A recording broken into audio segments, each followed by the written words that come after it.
Buku Fatwa Palestin, pengarang Dr. Yusuf Al-Qaradhawi, penerbit PTS ISL Amikasn. BHD, Selangor Malaysia, tahun 2014, Bab 1 Perjanjian Damai dengan Israel, Syekh Abdul Aziz bin Baz, Mufti Kerajaan Arab Saudi, membolehkan perjanjian damai dengan Yahudi. Fatwa beliau itu tersebar meluas. Bahkan, beliau mengharuskan perjanjian damai dengan Israel. Selagi pemimpin negara Palestina berasa perjanjian damai itu membawa kebaikan kepada negara mereka, maka hukumnya adalah harus. Apakah pandangan Dr. Yusuf Al-Qaradhawi perihal fatwa itu? Jawaban Dr. Yusuf Qaradhawi, Syekh Abdul Aziz bin Baz adalah seorang alim ulama terkemuka pada zaman kini. Beliau mengambil sikap terbuka dalam memberikan fatwa berkenaan bumi Palestina. Kebanyakan fatwa-fatwa beliau diguna pakai. Beliau adalah seorang ulama yang memiliki ilmu agama mendalam. Namun, kadangkala terdapat silap faham yang dilontarkan oleh seseorang ketika mereka melontarkan pendapat. Ulama terdahulu daripada salafus soleh, yaitu daripada golongan zaman tabi-tabiin dan sebelumnya ada mengajar kita bahwa kata-kata setiap manusia itu boleh diambil dan boleh juga ditinggalkan kecuali kata-kata Rasulullah hanya Rasulullah SAW sahaja yang masum, yaitu terpelihara daripada melakukan dosa. Oleh itu, terdapat beberapa perkara yang perlu dititik beratkan dan diambil perhatian oleh para penuntut ilmu.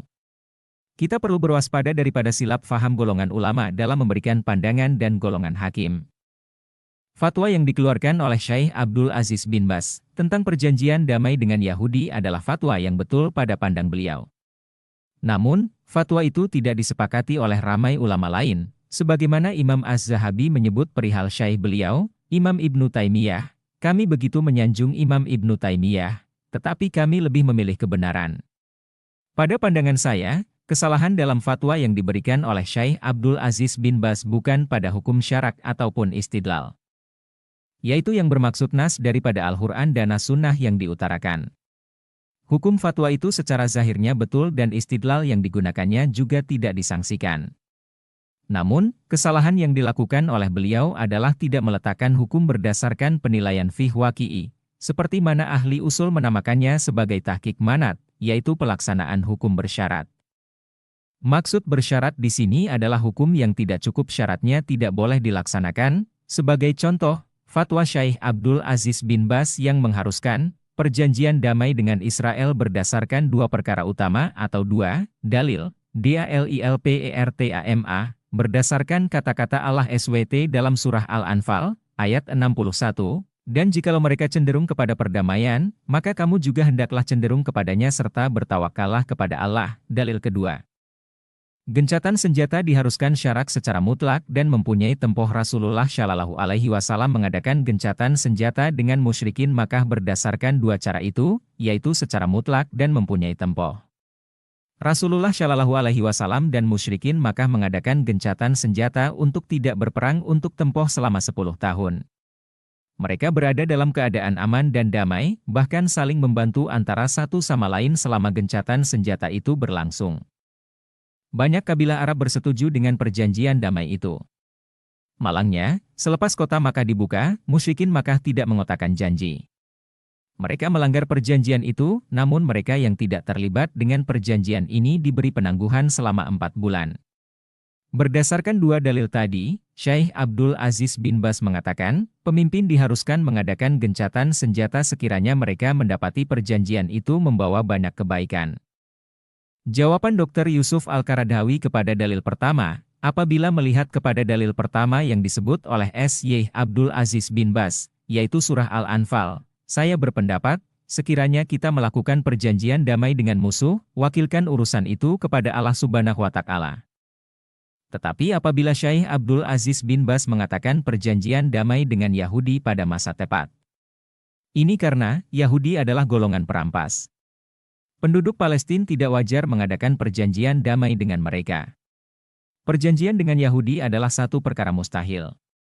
Yahudi sudah merampas bumi Palestina. Mereka menyebabkan pertumpahan darah berlaku, menghalau ahli keluarga, dan merampas hak penduduk Palestina dengan menghalau mereka keluar dari bumi Palestina, tanah air mereka sendiri. Kita umpamakan keadaan yang berlaku antara Yahudi dan penduduk Palestina seperti seorang pemuda datang ke rumah kita dan menjadikan rumah kita seperti rumahnya sendiri. Pemuda tadi masuk ke rumah kita dengan keluarga, anak, dan para pengikutnya, serta segala jenis kekuatan dan senjata yang mereka miliki. Kemudian, pemuda tadi menghalau kita dan keluarga keluar daripada rumah kita sendiri. Kesannya, kita saling berperang, berbunuhan, dan bertelingkah dengan pemuda tadi bagi mengembalikan rumah dan mengambil kembali hak kita. Selepas sekian lama, pemuda tadi berkata kepada kita, "Ayo kita berdamai, aku berikan kepada kamu hanya sebuah bilik daripada rumah yang besar ini. Rumah ini adalah rumah kamu bagi menenangkan kamu. Supaya kamu berdamai dengan aku, tidak lagi memerangi dan bertelingkah dengan aku, ambillah bilik ini. Kamu tinggal di dalam bilik ini sahaja, ruang selain daripada bilik ini adalah di bawah penguasaan aku, kamu tidak ada hak ke atasnya." Apakah kita layak mengadakan perjanjian damai dengan golongan perampas ini? Ayat yang sepatutnya menjadi dalil kepada pertikaian ini bukan daripada surah Al-Anfal, tetapi surah Muhammad ayat 35, "Maka janganlah kamu lemah dan mengajak berdamai, padahal kamu adalah orang yang tertinggi keadaannya. Dan Allah bersama-sama kamu dan Dia tidak akan mengurangi pahala amal-amal kamu." Jawaban Dr. Yusuf Al-Qaradawi kepada dalil kedua pula berkenaan dengan gencatan senjata. Gencatan senjata terbahagi kepada dua, yaitu sama ada secara kekal atau mutlak ataupun secara bertempo. Pada pandangan saya, gencatan senjata diadakan bagi menghentikan pertumpahan darah yang berlaku antara kedua-dua belah pihak. Pembunuhan yang membabitkan satu daripada kedua-dua belah pihak tidak dibenarkan sama sekali. Adakah selepas gencatan senjata dimeterai, bangsa Yahudi benar-benar menepati perjanjian itu dengan meninggalkan peperangan, menghentikan pembunuhan, dan membantu antara satu sama lain? Pertelingkahan yang berlaku antara bangsa Yahudi dan penduduk Palestina tidak mampu diselesaikan semata-mata melalui gencatan senjata. Ini perkara yang besar dan berbahaya. Yahudi mengiktiraf bumi yang mereka rampas itu sebagai bumi mereka dengan menggunakan senjata api. Mereka menghalau berjuta-juta penduduk Palestina, bangsa Yahudi menjadi pemilik bumi itu. Mereka melaksanakan syariat Yahudi. Mereka turut menjadikan tempat-tempat di Palestina seperti Haifa, Yafa, Akalut, Ramallah, Birsabi, bahkan Al-Quds sebagai negara Israel. Hakikatnya, ini adalah tanah Arab yang dikuasai oleh orang-orang Islam sejak 13 kurun lalu. Sekarang, tanah itu adalah sebahagian daripada negara Israel Yahudi Zionis. Bangsa Yahudi sama sekali tidak akan mengembalikan hak kita sehingga kita menuntut kembali hak-hak kita daripada mereka. Maknanya, apa yang sudah diambil dengan senjata perlu diambil semula dengan undang-undang. Apa yang berlaku sekarang dalam perjanjian yang dimeterai oleh Presiden Palestina antara Fatah dengan bangsa Yahudi, bukan satu gencatan senjata sebagaimana yang digambarkan oleh Syekh Abdul Aziz bin Baz. Bahkan ia satu pengiktirafan dan pengakuan bahwa bumi Palestina sebagai negara Israel, Palestina sudah terlepas daripada tangan kita untuk selama-lamanya. Perjanjian itu sudah termeterai dan bangsa Yahudi bermaharajalela di bumi Palestina. Saya tidak sependapat dengan Syekh Abdul Aziz bin Baz yang membenarkan pajak gadai tanah Palestina. Pada pandangan saya, tanah yang ada di sekitar bumi Palestina adalah tanah yang penuh dengan sejarah dan sirah nabi-nabi terdahulu. Tanah itu tidak sesuai untuk pajak gadai bahkan harganya terlalu mahal, serta tidak dapat ditukar ganti dengan dunia dan seisinya. Syekh Abdul Aziz bin Baz sentiasa bersama kami dalam pertemuan Ikatan Ulama Fiqh Islam Sedunia. Dalam persidangan itu, para ulama fiqh tidak menolak pendapat yang diutarakan oleh mana-mana ulama. Mereka yang pakar perlu mengkaji dahulu pendapat yang dikeluarkan. Kemudian para fuqaha, yaitu mereka yang pakar dalam bidang fiqh akan mengadakan perbincangan dan mengeluarkan hukum itu. Perbezaan pendapat sentiasa berlaku bukan dalam urusan agama sahaja, bahkan dalam urusan harta benda dan ekonomi. Maka, pakar-pakar ekonomi dan pengurusan harta diperlukan bagi membincangkan perbezaan pendapat yang berlaku. Perbezaan pendapat juga berlaku dalam ilmu perubatan. Golongan pakar dalam ilmu perubatan akan berkumpul dan mencari satu titik penyelesaian kepada masalah yang dihadapi. Begitu juga dalam bidang sains dan ilmu falak. Perbincangan secara mendalam dan teliti pasti diadakan sebelum sebarang hukum ditetapkan. Tetapi, pendapat Syekh Abdul Aziz bin Baz dalam perbahasan kita ini berkaitan dengan musuh tradisi yang sepatutnya kita perangi. Bangsa Yahudi sudah lama membenci dan menyimpan hasad dengki kepada orang Islam.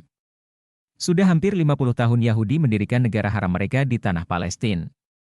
10 tahun sebelum mendirikan negara haram mereka itu, mereka menyambut baik pendapat pakar-pakar politik, perdamaian, dan peperangan.